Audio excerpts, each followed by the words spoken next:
Os cinemas do centro atraem uma multidão que circula pelas calçadas molhadas de chuva. As cenas que vamos ver agora estão em cartaz há muito tempo por aqui. Preste atenção neste grupo. São 5 rapazes. Andam de um lado para o outro. Quando enxergam uma possível vítima, parecem atraídos por um imã. O homem de guarda-chuva é o escolhido. Ele tem aspecto frágil, anda distraído. Em pouco tempo, tem o bando inteiro atrás dele. O grupo some atrás da banca de jornais. Quando aparece do outro lado, o homem do guarda-chuva já foi roubado. Em poucos minutos, o bando já marcou outra vítima. Olha o rapaz de camiseta clara. Ele empurra o homem careca. Outro ladrão bate a carteira dele. Ninguém corre, ninguém reage. O homem fica andando sem destino, perdido na multidão que não percebeu nada. Olhe bem para este homem de camisa xadrez. Ele paga a pipoca e comete o erro. Mostra que tem dinheiro no bolso. Não por muito tempo. O rapaz que está na rodinha ao lado dá um bote. Olhe de novo. Ele enfia meio braço no bolso do homem. A vítima ainda se atraca com o ladrão, mas os colegas dele ficam na frente e facilitam a fuga. O homem fica furioso. Depois de vários dias de plantão na janela indiscreta, resolvemos descer para ver de perto o mundo das gangues da Praça da República. Para nossa surpresa, encontramos gente disposta a contar tudo, com uma sinceridade assustadora. Isso que você vai fazer, como é que se chama? Isso aí se chama o famoso gogó. Dá o gogó. Por que é gogó? Porque ele é pego pelo pescoço, ele não é maltratado, não tem arma, não existe arma, não tem violência. Vocês não usam arma? Não, não usa arma porque não tem violência. Bom, é uma violência tomar o dinheiro dos outros. Mas não tem lesão corporal. Ninguém age assim, sabe, dando porrada, chute, sabe? Não tem ameaças assim como tem arma. Então, essa cena que está sendo gravada aqui foi ensaiada por eles mesmos, entendeu? A pessoa que vem ali, na verdade, é um colega deles aqui, da praça, mora na rua também, e vai se fingir de vítima só para demonstrar como é que é.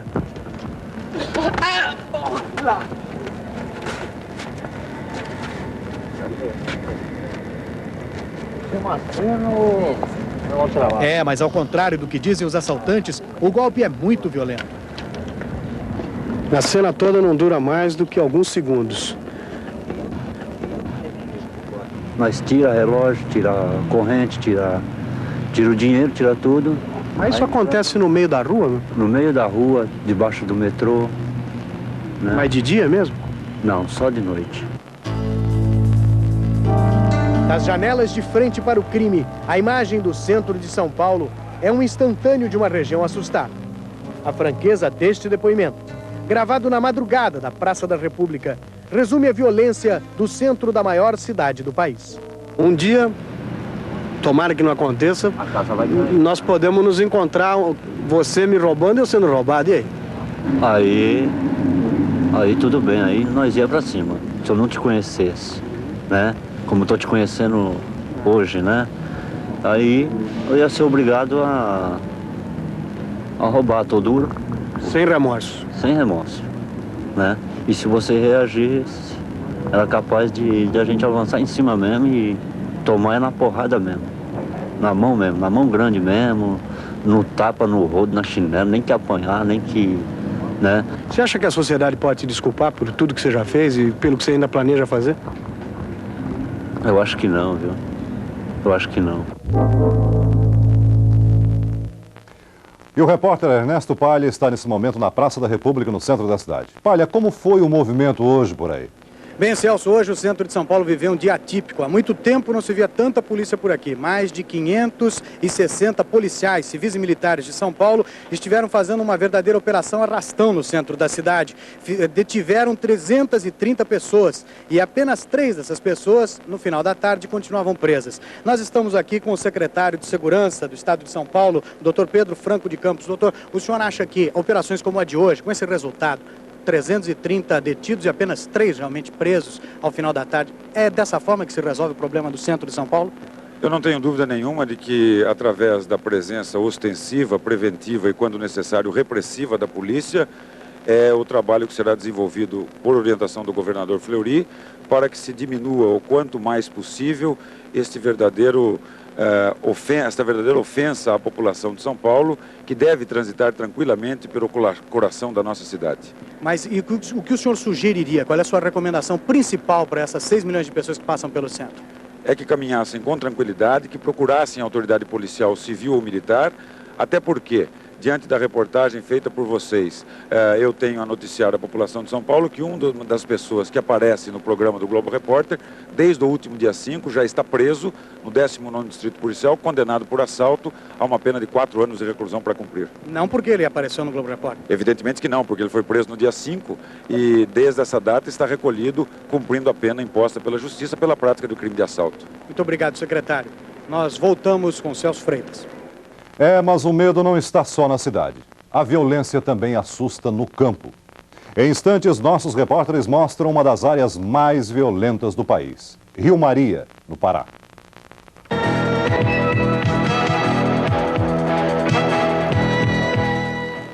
Rio Maria, sul do Pará. O retrato da violência e da impunidade no campo. Carlos Cabral, como outras pessoas aqui de Rio Maria, é um homem marcado para morrer. Ele anda assim protegido pela Polícia Federal para impedir que essa morte anunciada também faça parte da lista de mais de 400 assassinatos que até agora continuam impunes em todo o sul do Pará. Crimes, em sua maioria, praticados por pistoleiros de aluguel. Agora, vocês vão conhecer a história de Rio Maria, uma cidade sitiada pelo medo e pela violência. O meu pai foi assassinado dia 2 de março de 82, com 140 tiros e teve o pescoço quebrado e os olhos furados. Ele tirou o pescoço aqui, entrou aqui, saiu aqui no nariz aqui em cima.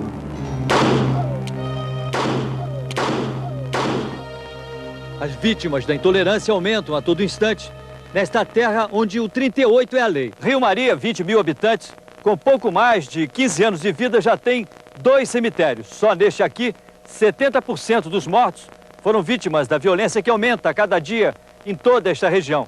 Neste cemitério, que é o mais novo da cidade, estão enterrados os sonhos e as esperanças de famílias inteiras. Aqui estão enterrados também Paulo, Ronan, José e, mais recentemente, Expedito Ribeiro de Souza. A aura de violência que hoje tanto envergonha e entristece a população de Rio Maria é uma das trágicas heranças deixadas por uma rotina de crimes, até agora sem solução, ocorrido nos últimos anos no sul do Pará. Uma região povoada por aventureiros e pistoleiros de aluguel que semeiam a morte no campo sem sofrerem qualquer tipo de repressão. O medo está no rosto das pessoas. Aqui, em Rio Maria, muitos crimes tiveram testemunhas, mas ninguém diz quem foi, nem como foi. Este homem foi baleado nas costas, ficou paralítico e, mesmo sabendo quem atirou, nunca denunciou o culpado à polícia. Por que o senhor considera Rio Maria uma região de alto risco? Porque as pessoas têm medo de falar. Por que as pessoas têm medo de falar? Corre o risco de morrer. A qualquer momento? A qualquer momento.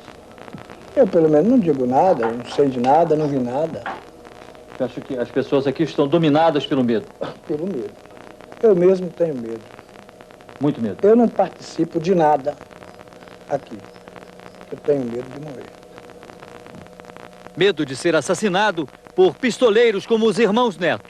O mais novo, de 18 anos, quando foi morto, era acusado de 26 crimes. Como era essa vida do Neto? Ele chegava em casa contando que, eu fiz isso, matei uma pessoa. Ele sempre contava pra gente, ele não escondia nada de nós. Ele dizia quanto cobrava pra praticar um crime? Ele não cobrava, ele nunca dizia que cobrava.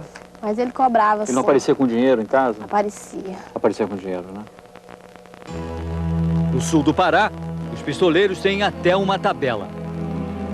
Para matar uma pessoa comum, eles cobram 25 mil cruzeiros. Sindicalistas, 250 mil. Vereadores e advogados, 500 mil. Padres, 1 milhão. Juízes, deputados e prefeitos, 12 milhões e meio. As vítimas que conseguem sobreviver são atendidas neste hospital de Rio Maria. O médico Devair Queiroz já operou mais de 400 baleados. Que balas são essas que o senhor tem aqui?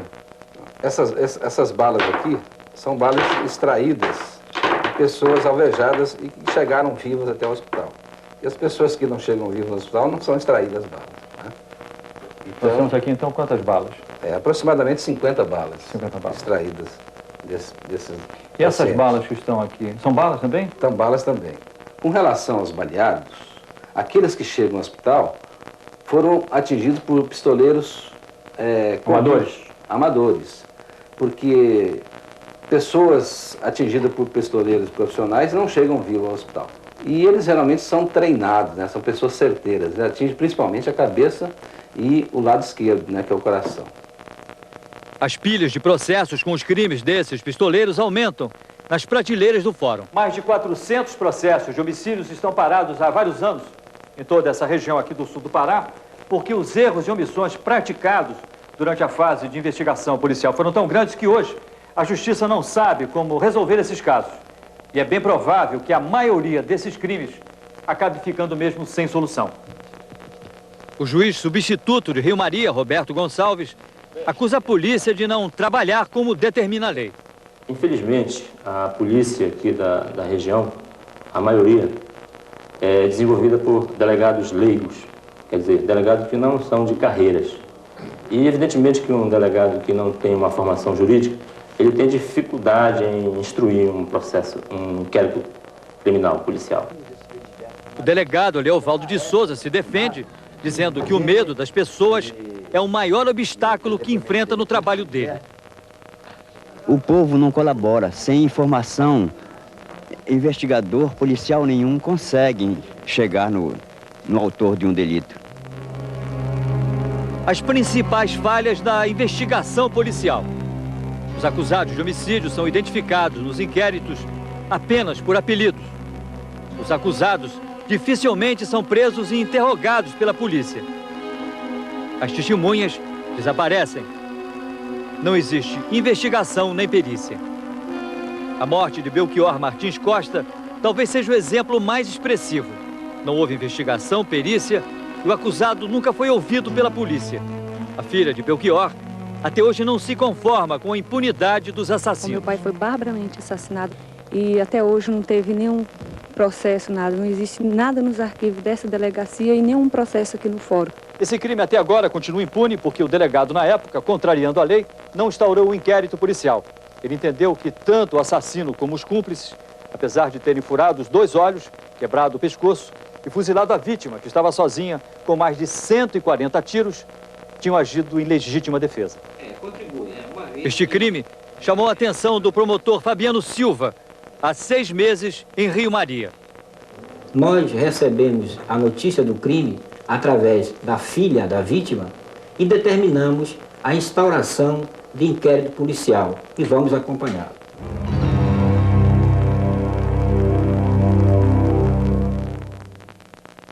Você vai ver a seguir os homens marcados para morrer em Rio Maria. Em Rio Maria, o descaso das autoridades é tão grande que a Câmara Municipal escolheu o dia 13 de março como a data oficial da cidade para dar um basta, para protestar contra a violência e impunidade. A igreja participou dessa manifestação, exibindo fotos e recortes de jornais no Salão Paroquial da Matriz de Nossa Senhora Aparecida. Este ato público para discutir a violência e o problema das invasões contou com o apoio da igreja e de grupos políticos. Faixas pediam justiça, o fim das mortes e a legalização das terras invadidas pelos poceiros. No sul do Pará, como em outras regiões do país, os conflitos pela posse da terra são sempre marcados por muita violência. Nós fomos ver de perto uma dessas áreas invadidas. No meio do caminho, uma surpresa. Esta placa, colocada pelos poceiros, fazia uma ameaça. As pessoas que entrassem nas terras por eles ocupadas corriam risco de vida. O caminhão trazia comida, notícias da cidade, a nossa equipe e mais poceiros. No início fomos recebidos com desconfiança, mas aos poucos os poceiros foram chegando e explicando por que tinham invadido a Fazenda Nazaré. Isso aqui o que plantar dá. E eu necessito dessa terra. Se o dono chegar e quiser a terra de volta, como é que você faz? Olha, aí nós vamos negociar com ele, pelejar, para ver se ele vai ter uma compaixão, porque nós precisamos. Para tentar resolver o problema das invasões, o Sindicato dos Fazendeiros promoveu esta reunião. Uma das preocupações deles é com o apoio que essas invasões estariam recebendo de certos setores da igreja e de grupos políticos. A razão de matar por aí tudo é o caso justamente é isso, acabou com querer tomar as terras dos outros. Tem que mudar as ideias desses padres. Esses padres devem pegar o cisma e rezar, ensinar o povo a rezar. Tem um certo deputado, PT, PCdoB, esse sindicato aí que é do PCdoB. Se aqueles que diriam os sindicatos procurassem o proprietário daquelas terras, sentassem, dialogassem e negociassem a área, levando o problema a quem de direito, governo do Estado, governo federal, não haveria violência. E esse problema do poceiro invadir a terra, como é que vocês acham que isso deve ser resolvido? Questão, governo. Se invadirem a tua fazenda aqui? Não admito. E aí? Não tem que procurar um modo dele sair. Aí você vai, conversa, e aí? Não admito que entre. Eu penso desse jeito, que burro desempaca com espora e poceiro só tem um remédio para ele, bala. Nós reunimos os fazendeiros, cada um concorda em até doar um pedaço de sua área, desde que seja dono realmente do restante. Com a chegada da Polícia Federal para proteger as pessoas ameaçadas de morte, Rio Maria experimentou pela primeira vez em muitos anos dias de paz e tranquilidade. Este homem, Roberto Neto, também faz parte da lista de pessoas condenadas à morte. Ele é protegido dia e noite por agentes da Polícia Federal. Depois que a gente já teve provas de que as ameaças de morte estão se cumprindo à risca, eu não tenho por que não ter medo de morrer. O primeiro da lista é o padre Ricardo Rezende, vigário de Rio Maria. Esse quadro de ilegalidade, de desrespeito à lei, cria e propicia o aumento vertiginoso da violência. Há uma espiral de violência que só cresce em função da impunidade. Carlos Cabral, ao assumir a presidência do Sindicato dos Trabalhadores Rurais de Rio Maria, ficou na linha de tiro dos pistoleiros. As duas últimas pessoas que ocuparam esta mesa, João Canuto e Expedito Ribeiro de Souza, foram assassinados. Ultimamente, Carlos Cabral vinha se preocupando muito com a segurança pessoal. No dia 4 de março deste ano, quando ele passava por aqui a caminho de casa em companhia de um amigo, ele se viu diante de uma situação que ele sabia que um dia teria que enfrentar: uma emboscada. Um pistoleiro, escondido atrás desse muro, atirou 5 vezes em Carlos Cabral, através desse buraco. A bala que me pegou bem aqui. Ela entrou aqui e aí saiu bem aqui. O autor do atentado, Paulo César da Silva, negou que tivesse atirado para matar. Paulão disse que tudo não passou de uma brincadeira. Ele queria apenas dar um susto no presidente do sindicato. Daniela, de 3 anos, filha de Carlos Cabral, é também mais uma vítima de toda essa violência. Ela sabe que o pai está marcado para morrer. Sabe e está com um problema sério por causa disso, né? Ela já está começando o tratamento, que ela não dorme direito à noite. Quando dorme, assusta e começa a gritar, dizendo: é o homem. Ela teme que o pai vai ser morto. A mãe de Daniela, Luzia Canuto, já perdeu o pai, 2 irmãos, e junto com o marido está também ameaçada de morte. O assassinato dos irmãos de Luzia Canuto até hoje não foi esclarecido. Fazia muito calor naquela noite, em abril do ano passado, quando 5 homens, que se identificaram como policiais, saíram aqui desta casa levando 3 filhos da família Canuto: Paulo, Orlando e José. Os rapazes foram sequestrados e levados para uma estrada deserta, onde acabaram sendo executados. Mas mesmo ferido com 2 tiros, Orlando conseguiu escapar. Depois de baleado, perdendo muito sangue, já fraco de perder sangue, eu ainda consegui andar cerca de 15 quilômetros até chegar no próximo povoado de Sapucaia. E aí, para de lá, eu vim para Xinguara, onde eu fui medicado. Morreu o Belchó com 140 tiros, morreu o João Canuto, morreu a irmã Veládia. Expedito Ribeiro de Souza, presidente do Sindicato dos Trabalhadores Rurais de Rio Maria, morreu porque denunciava todos esses crimes. E não sei se eu posso ficar em Rio Maria. Eu quero ficar.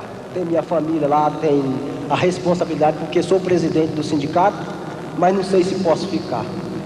Porque realmente, sem segurança, é a mesma coisa de eu entregar a vida para os pistoleiros. No dia 2 de fevereiro deste ano, assim que terminou a reunião no Sindicato dos Trabalhadores Rurais de Rio Maria, Expedito Ribeiro de Souza despediu-se rapidamente dos amigos e tomou o rumo de casa. Pai de 9 filhos, ele esperava ainda encontrar acordado o caçula, Maurício, de 4 anos, quando aconteceu o que ele mais temia. O Expedito sabia que sua vida corria perigo. Uma cidade cheia de sombras, ele procurava sempre as ruas mais movimentadas quando estava sozinho. Mas nesse dia, já tarde da noite, esse perigo era ainda maior. O pistoleiro José Serafim, o Barrerito, o esperava no meio do caminho. Foi tudo muito rápido. Barrerito descarrega o revólver, mas só 3 tiros atingem Expedito. O pistoleiro dá o tiro de misericórdia e foge. O pistoleiro Barrerito, ao ser preso, confessou que recebeu 200 mil cruzeiros para matar Expedito. O gerente da fazenda Nazaré, Francisco de Assis Ferreira, foi preso em Rio Maria e acusou o patrão de ser o mandante do crime. Na fazenda de Jerônimo Alves de Amorim, a polícia encontrou um verdadeiro arsenal e uma pista importante, o nome de Expedito, escrito no verso de um talão de cheques. No dia 20 de março, Jerônimo, acusado pelo gerente dele de ter mandado matar Expedito, apresentou-se ao juiz de Rio Maria em companhia de 2 advogados. Foi a primeira vez que um fazendeiro, acusado de ser o mandante de um crime, comparecia diante da justiça no sul do Pará.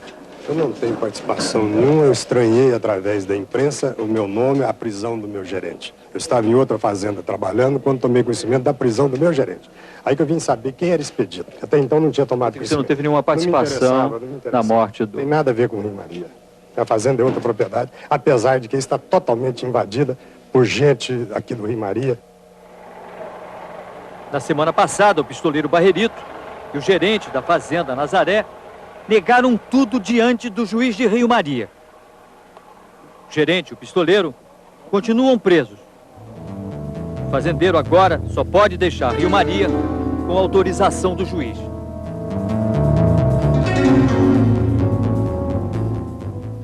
Em instantes, uma caravana vai a Rio Maria tentar acabar com a violência e os crimes na região. E você vai ver também os truques dos filmes de terror. Daqui a pouco vamos mostrar a indústria do medo, os segredos dos efeitos especiais dos filmes de terror. Mas antes vamos continuar falando sobre o medo real no sul do Pará. Na semana que vem vai ao Pará uma caravana de paz para tentar uma solução. Sobre o assunto vão conversar ao vivo conosco agora o ministro da Justiça, Jarbas Passarinho, ex-governador do Pará, que está em Brasília, e o sindicalista Luiz Antônio Medeiros, líder da Força Sindical e autor da proposta da caravana, que viu o programa em São Paulo. Primeiro ao ministro, o que tem de ser feito para que o sul do Pará deixe de ser uma terra sem lei, ministro? Eu acho que o que tem de ser feito é muito simples. É a proteção devida ao verdadeiro proprietário e ao verdadeiro posseiro. E o combate ao grileiro, o combate ao invasor que invade indevidamente a propriedade privada. A polícia tem que atuar exatamente nesses termos para chamar a responsabilidade aqueles que praticam os crimes. E a justiça ultimar os processos de julgamento. Nós vimos que nos últimos tempos, felizmente, melhorou.